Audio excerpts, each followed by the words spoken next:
Assalamualaikum warahmatullahi wabarakatuh. Waalaikumsalam warahmatullahi wabarakatuh. Pagi ya Bapak semuanya. Pagi Pak. Baik, sebelum Bapak memulai pembelajaran kita pada pagi hari ini, Bapak ingin anak Bapak merapikan kursinya terlebih dahulu. Mabruk, bisa di depan karena ada yang kosong. Agbil bisa pindah ke sampingnya. Ada orangnya Pak. Samping.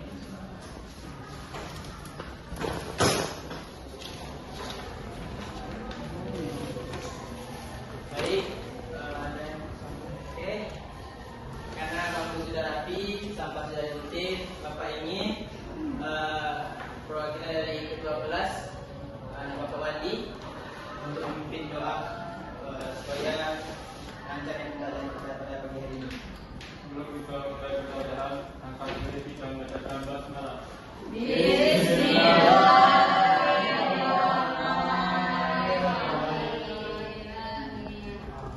Baiklah, karena sudah berdoa, Bapak ingin absen terlebih dahulu. Namanya Wandi, Makruf, Tia, Nadia, Sani, itu semua. Tidak ada yang berhalangan hadir? Karena semuanya dalam keadaan yang sehat, hadir. Maka Bapak ingin terlebih dahulu ingin bertanya pada anak Bapak semuanya. Apakah anak Bapak pernah menjumpai, kan sekarang kan era teknologi nih kan? Pernah menjumpai peristiwa penganiayaan, perampokan, bahkan pemberontakan? Apakah pernah? Apakah peristiwa tersebut melanggar hukum? Apakah peristiwa tersebut berdampak kepada orang lain? Jadi dalam Islam, peristiwa yang melanggar hukum dan merugikan orang lain disebut zina. Jadi pembelajaran kita pada pagi hari ini ialah konsep Zinaya dalam Islam. Ulangi lagi, konsep Zinaya dalam Islam. baik. Ada tujuan pembelajaran kita yaitu yang pertama peserta didik mampu menjelaskan pengertian jinayah. Nanti anak Bapak menjelaskan pengertian jinayah. Kedua, peserta didik mampu memberikan contoh kasus. Ketiga, peserta didik mampu menganalisis penyebab dan dampak kasus. Kemudian peserta didik mampu menyimpulkan hikmah hukum Zinaya. Jadi, adapun motivasi bagi dari Bapak untuk anak-anak Bapak semuanya, bahwasanya kita sebagai manusiawi, terutama yang beragama Islam, kita wajib menaati aturan-aturan yang telah ditetapkan oleh agama kita. Bahwasanya kita tidak boleh merugikan pihak orang lain. Kita tidak boleh melanggar hukum yang sudah ditetapkan oleh agama. Mungkin adapun Bapak akan menampilkan sebuah video yang mana nanti Bapak ingin anak Bapak mengamati video ini, lalu nanti Bapak akan menyamakan sama asesmen yang minggu lalu yang sudah Bapak tetapkan di kelompoknya. Baik, terlebih dulu amati video ini ya Bapak.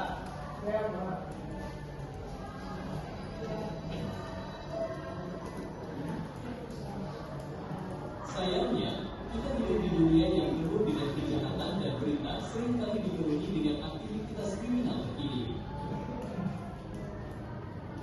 Setiap hari tampaknya ada laporan tentang perampokan di bank atau kantor pos atau perampokan di mana seseorang diserang di jalan untuk diambil dompetnya atau vandalisme di mana para pengacau menyerang mobil atau gedung.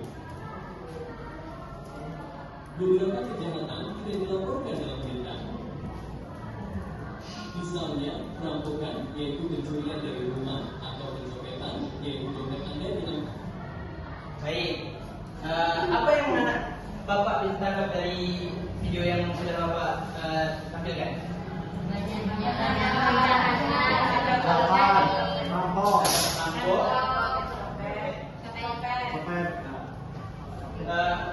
Bapak ingin tanya, sikap tersebut apakah melanggar hukum? Karena anak Bapak sudah melihat dan mengamati video berikut, Bapak ingin anak Bapak membuat bangkunya berhadapan sama kelompoknya. Yang mana Bapak sudah menetapkan sesuai asesmen yang minggu lalu. Yang pertama kelompok 1 itu Akbil, Makruh, Fadel, Wadi, Abdal. Dan kelompok 2 itu Ona, Sa'diyah, Rohimah, dan Nas. Dan kelompok 3 itu Nadia, Marina, Tia, Desani, Alisna. Tolong buat.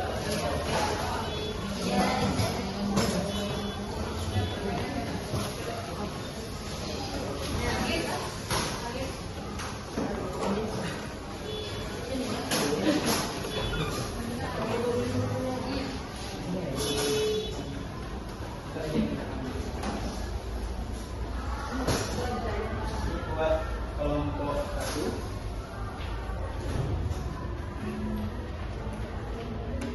Kelompok 2. Kelompok 3 ini ya.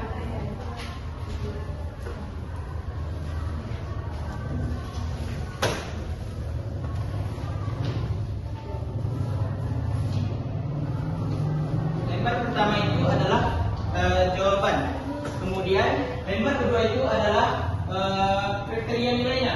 Apabila anak-anak Bapak ini apakah berkontribusi bersama kelompoknya, apakah bisa nanti menerangkan secara detail atau sesuai dengan jawaban. Baik.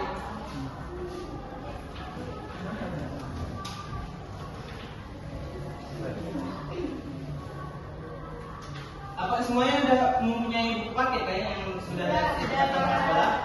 Kan? Ini nanti Bapak ingin anak Bapak bisa membuat ringkasannya aja seperti rangkuman itu ada inti dari jawaban.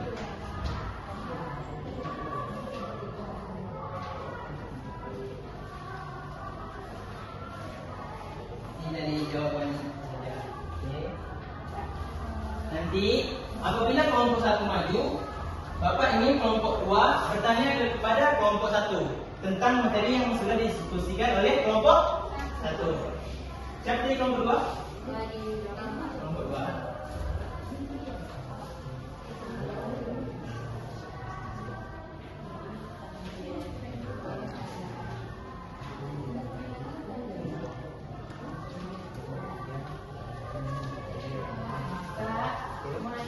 Ya.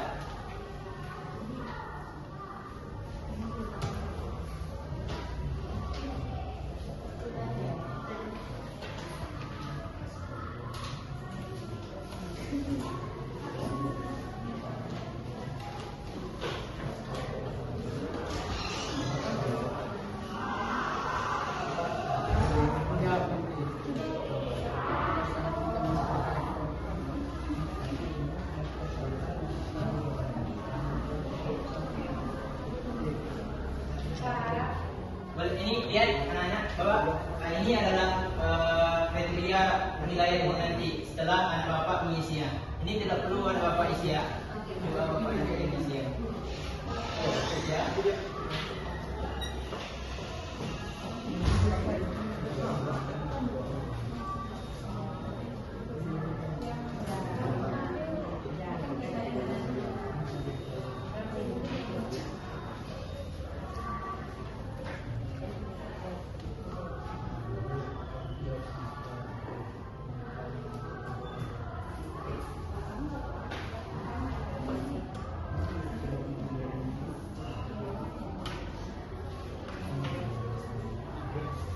Baik, Bapak ingin mungkin diskusinya sudah selesai, waktu sudah 15 menit. Bapak ingin kelompok 1 untuk mempresentasikan hasil diskusinya ke depan. Perwakilan saja. Bapak ingin satu kelompok ya, soalnya nanti ada diskusi di dalam penampilan setiap presentasi. Baik, kelompok 1, semoga bisa diri semua ya. Ya, semuanya. Nanti ada pertanyaan dari kelompok 2 untuk kelompok 1. Ada apa? Cepat, waktu sudah berlangsung.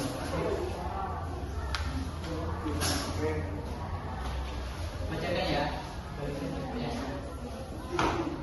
Jawaban kelompok 1, jawaban 1 menurut bahasa kata jinayah berasal dari kata jana. A. Yang mati. Jawaban 2 pembunuh. Satu, menghilangkan nyawa orang lain. Mungkin sekian Pak. Sudah ada Pak? Sudah Pak. Lagi Pak. Oke, silakan dulu. Tunggu. Maaf, salah. Tolong jawab untuk kelompok 2. Apakah sudah membuat pertanyaan untuk kelompok 1? Sudah, Pak. Apa itu pertanyaannya? Kami ingin bertanya kepada teman-teman kelompok 1. Dari penjelasan teman-teman tadi, coba teman-teman berikan satu contoh perbuatan jinayah yang sering kita dengarkan di berita. Itu jawabannya adalah penganiayaan. Oke. Bisa dijelaskan lagi lebih tepatnya? Itu penganiayaan dari tindak anak menyakiti. Baik, Bapak jelaskan lagi. Contohnya itu penganiayaan, yang mana itu bisa menyakiti orang lain. Oke, nah, silakan kasih aplaus buat kelompok 1. Mungkin untuk kelompok 2 yang sudah siap untuk presentasikan hasil diskusinya. Semua kelompok Pak. Semuanya.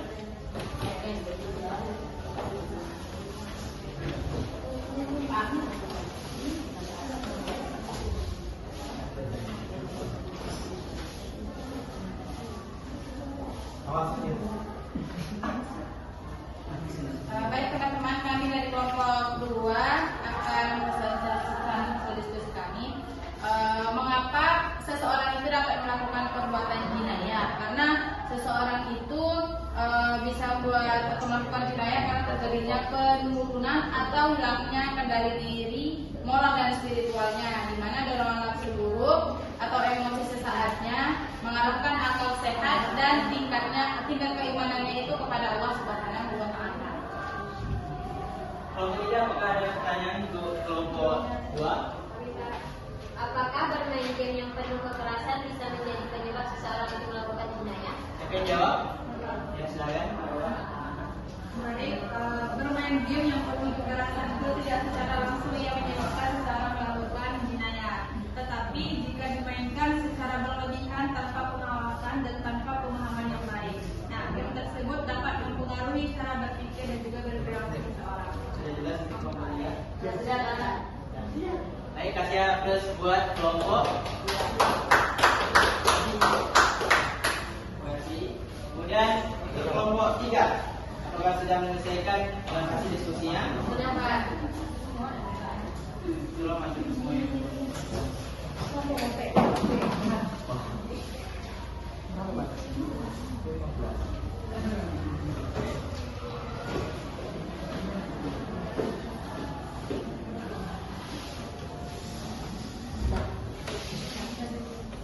Baiklah, kami dari kelompok 3 yang akan menjelaskan hasil diskusi kami.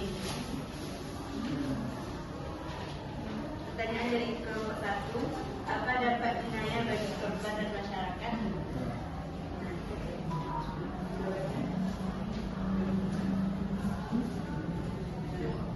Bagi korban dan keluarga mengalami kerugian fisik, trauma psikologis, dan hilangnya hubungan ekonomi kita korban dalam kepala keluarga.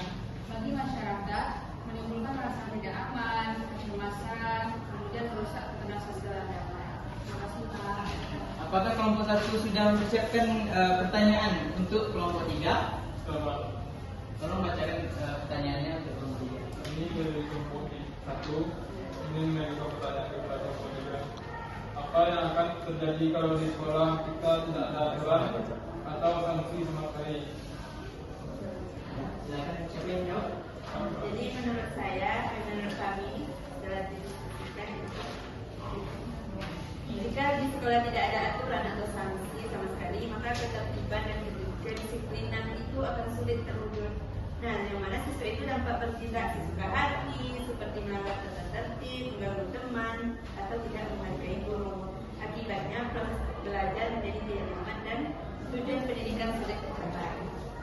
dipahami kelompok 1? Bisa? Coba. Kasih A plus buat kelompok 1. Baiklah. Adapun tadi ingin Bapak perkuat sedikit terkait materi kita, yang mana menurut bahasa itu apa tadi kelompok 1? Wikiwasa artinya memetik. Kemudian menurut istilahnya, jadi istilahnya itu hal yang membuat orang lain menjadi rugi. Ada faktornya yang dijelaskan oleh kelompok 2 tadi ialah pertama itu faktor diri sendiri, yang mana kita harus bisa mengatur diri kita pribadi.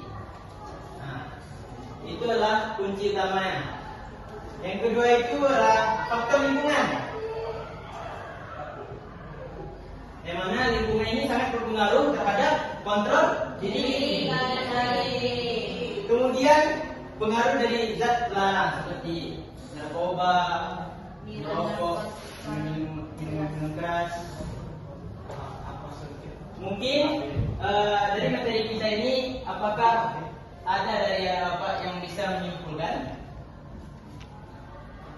Ya, ada Bapak Rohima, silakan menyimpulkan. Jinayah itu adalah perbuatan yang sangat dilarang. Adalah tindak pidana yang sering dilakukan oleh masyarakat. Faktor-faktornya Pak? Faktornya bisa berasal dari diri sendiri, dari lingkungan juga, kemudian dari minum-minuman juga bisa mempengaruhi. Baik, Bapak perjelas lagi. Kasih atas dulu buat lagi bahwasanya kesimpulan dari pembelajaran kita pada pagi hari ini ialah jinayah adalah perbuatan yang dilarang oleh syariat Islam yang dapat merugikan diri sendiri maupun orang lain dan memiliki konsekuensi hukum. Adapun tujuannya, tujuan hukum jinayah ini adalah menjaga keamanan, keadilan dan kemaslahatan masyarakat serta melindungi agama, jiwa, akal, keturunan dan harta. Oleh karena itu, setiap muslim wajib menjauhi perbuatan jinayah dan membiasakan perilaku yang sesuai dengan ajaran Islam agar tercipta kehidupan yang aman, tertib dan harmonis. Mungkin untuk penugasan di rumah, Bapak ingin anak Bapak mencari materi tentang hudud dan bugdat, yang mana minggu besok kita langsung mempresentasikannya lagi. Kelompoknya tetap anak-anak Bapak semuanya. Baik, Pak. Bapak akhiri, wabillahi taufiq wal hidayah. Assalamualaikum warahmatullahi wabarakatuh. Waalaikumsalam